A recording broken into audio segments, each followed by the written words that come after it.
I know the Republicans said that the smoking gun were these financial records that you were able to subpoena and got your hands on.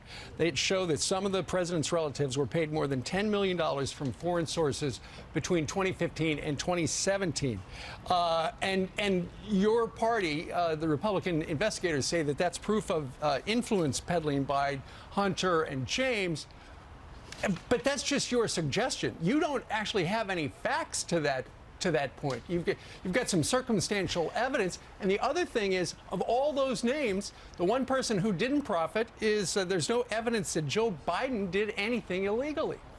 Well, if you look at the laptop and the emails between the president's son and his associates, they went to great lengths to hide Joe's involvement. They even gave him nicknames. They called him the Celtic and the big guy. But make no mistake, Joe Biden was involved. All these countries that the Bidens were receiving money from were countries that Joe Biden was actively visiting in.